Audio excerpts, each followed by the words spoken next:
HLP close with that HPR-12. Good taken out. No. And out past Oh, that is crazy. But not so much since all three players are right here. But Nero takes down Allen. Oh, my hands are on top of my head if you guys see my face cam. Let's see. Critical players on Veracity who are able to hold us down. Nero, 3 bullets left. 3 bullets. 20 seconds? No. Oh my god. Flash goes out.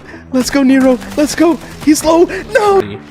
And that was quite significant here. Foon again takes down Nos. Oh my god. Foon. Wow. What? Wow.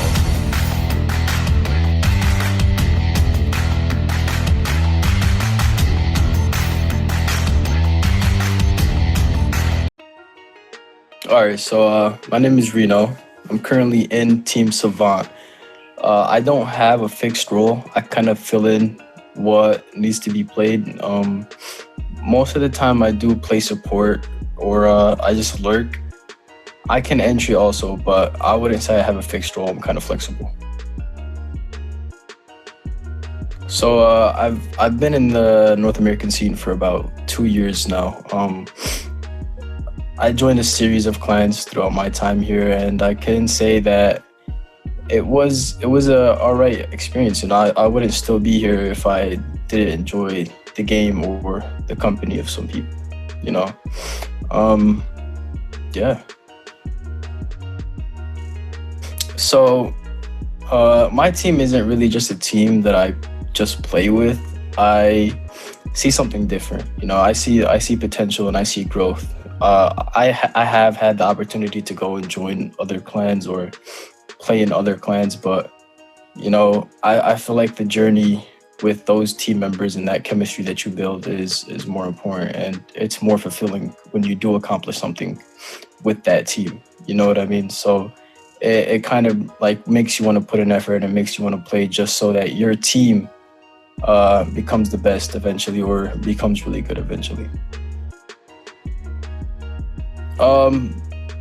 A couple of things that I would say on which I did is just observe, you know, pay attention to how the players that have been here before, you know, what angles they decide to hold, what guns they decide to use, their different choices in different situations. I feel like that's like a very big shortcut. It's a very big jump in skill if you manage to observe and learn how these players play.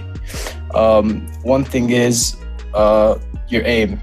I feel like no one has a specified sensitivity. It is more about what you're comfortable with. You know, some players will use slow, some people will use fast. I don't think it's good if you try to use other people's sensitivity. The best way to go about it is to find your own sensitivity. You know, start slow, go higher and higher until it feels right to you. I wouldn't say to no life the game, just, you know, put in effort to play TDM, keep your aim sharp. Your game sense will come naturally. Like I said, observe other players and, you know, just pay attention to how they play and what works when it does work.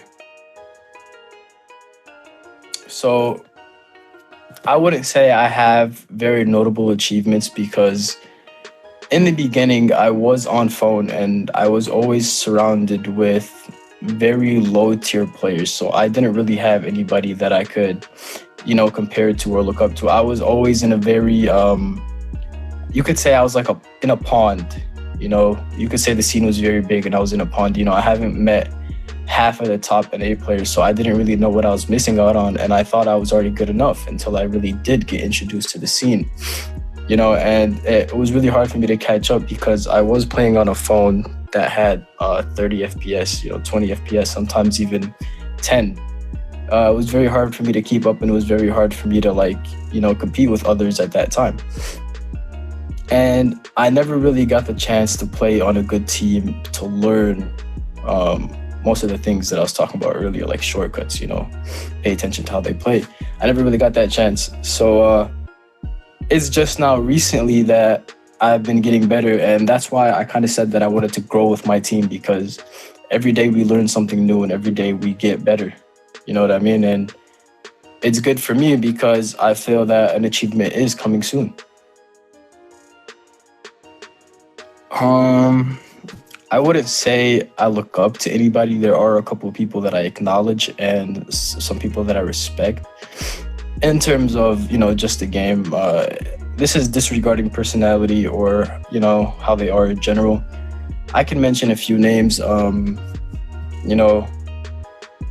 Frosty's a very clutch player. He's a 60 FPS phone player, and he's managed to do the impossible many times. He's clutched many times in dire situations.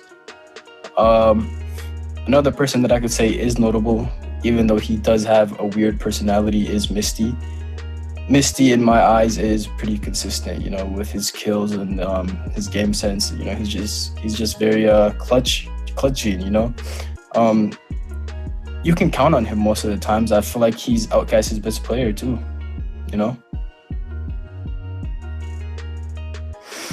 So I feel like we shouldn't be too strict on the whole freedom of speech thing. Like, if someone were to say something inappropriate, we shouldn't be too strict on it. It is the NA scene, and it will be very hard to change that. One suggestion that I would say though is to lower the toxicity. I was a new player at one point, and I remember first being introduced to the scene, and I was being called like bad and trash and all that by multiple different teams that have been playing for years, and just getting introduced to the scene, it kind of made me feel like, is this even fun? Is this even worth it? But some other people, they would just give up right away. So we have to lower the toxicity. We can't be too toxic towards new players. We have to encourage new players. Another thing to improve NA would be, go look for players in random TDMs. You could find them in diffuse matches. A lot of us were recruited from random TDM matches or random diffuse matches. That's how we became a community. That's where it all started. Another suggestion that I would make is to, not put too much money at once. I feel like, start off small. $1,000 is a lot of money for only 6 teams, 7 teams, 8 teams. You know what I mean? It's just not necessary. You could do like $500, $100 for each player on the winning team. You know what I mean? It saves a lot of money, and people would still play. That other $500 could be invested into other things which are more frequent, like a weekly tournament or a face it, things like that are more frequent, because a tournament is gonna last a while and it's kind of seasonal. But what will people do in their other spare time? I recently had some people talk like they might quit because there's nothing else to do now. The tournament, we lost the tournament, we can't play anymore. What's the point? I'm gonna quit maybe until next tourney. And I mean, sure, that's fine, they can, but that's just one of my suggestions. Lower the price point and split the money into different areas so people have more places to compete in instead of just the tournament. And people still feel included. I would like to say that it's good. It's good. There are a couple of things that I find off, however. I understand that it is a bit of a hassle to device check everybody and just make sure that everybody is not hacking. But I also noticed that there's way too many loopholes in that system. I also feel like there should be a ping limit.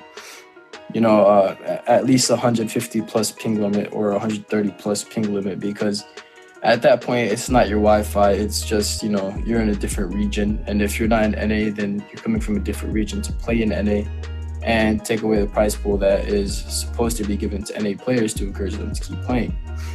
You know what I mean? The NA Revival tournament in itself is a good way to attract attention, and it is a good way to interact with the community. However, like I said, I feel like you need other things on the side, and the tournament should not be taking up that much priority, because there's a gap, and these gaps sometimes they make people leave or quit and not want to play the game anymore. Like I said earlier, sometimes they don't feel included. Oh yeah, I wanna shout out my team. Actually, I wanna shout out Law, my boy Law. He can barely speak English, but him. You know what I'm saying? I wanna shout out Lucky. Lucky got his iPad taken by his father. He still didn't get it back. You know, I want to shout him out. I want to shout Nexro out. You know what I'm saying? Nexro can barely speak English as well. You know what I'm saying? He got a little lisp to him, but it's all right. I want to shout out Lunatic and Optical. You know, two fat Edgars. Feel me? I want to shout out Silence. Silence got a BMW, if you ain't know, but BMW i7. Still fat as shit though, and he got diabetes. But yeah, nah, I got one more. I got Varsity. Varsity's black. I love my African Americans. I don't discriminate. I have no disrespect to any other race. You know, I appreciate him. You know, he's one of my many black friends. Frosty, he's been there since day one.